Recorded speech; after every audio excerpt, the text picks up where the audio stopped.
Adieu mes Marlou. Aujourd'hui, petite dégustation de bière. Donc je vois ici un florilège de bière. Pas cher évidemment, à prix malin. On a les classiques des classiques ici. On a la bière top budget, la Kingsbrau et la Kronenbourg. Classique. Ok, on va commencer par la sacro-sainte top budget.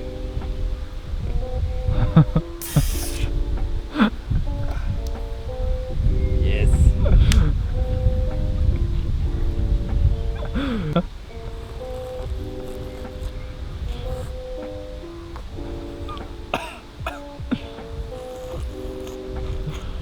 Je me souviens encore de ce goût. Ça n'a pas changé, que de bons souvenirs finalement. Je vais pas mentir, je prends pas vraiment de plaisir à ingérer ça. Hein. Du coup, la Kingsbrau. Putain.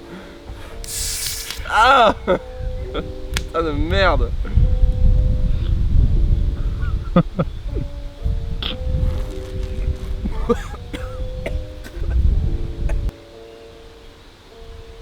Pas mauvais. Je l'avais sûrement déjà dit, mais ça a un goût un peu fort, mais c'est pas aussi flotteux.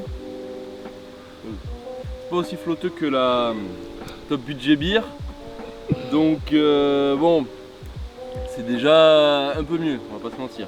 On a clairement, comparé à ça et ça, un certain glow-up, on va dire. Ouais, clairement.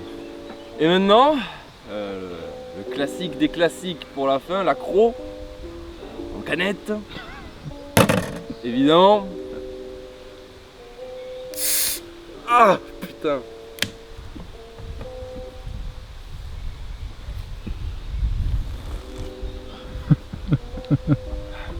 Celle-là, je dirais qu'elle est clairement mieux que toutes.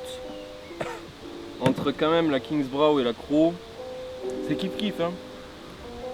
Mais celle-là je dirais qu'elle a un goût un peu plus tranquille et digeste. Enfin, c'est pas aussi acide que la Kingsbrau. La top budget elle est carrément hors course. Après il y aura que les prix qui vont sauver les meubles hein, mais je me retrouve à boire instinctivement plus de celle-là que toutes les autres, donc je pense que ça veut déjà dire beaucoup. On va passer maintenant, si vous le voulez bien, aux notes.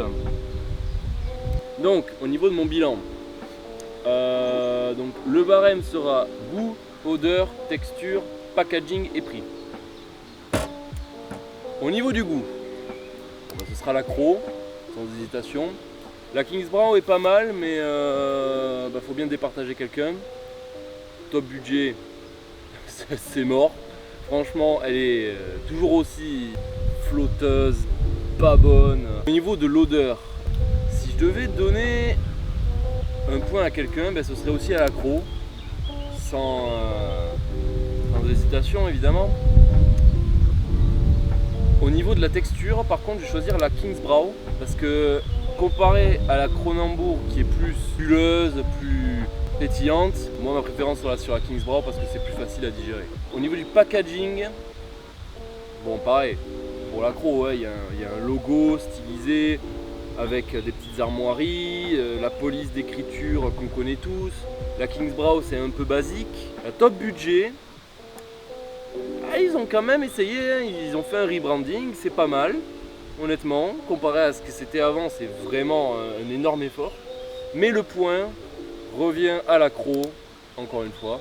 En termes de prix, maintenant, c'est là où on va rigoler. Donc, la bière top budget a pris 10 centimes de plus par rapport à la dernière fois que nous l'avons essayé. Donc, elle revient à 60 centimes. C'est une augmentation qui est digne du changement de packaging, j'imagine.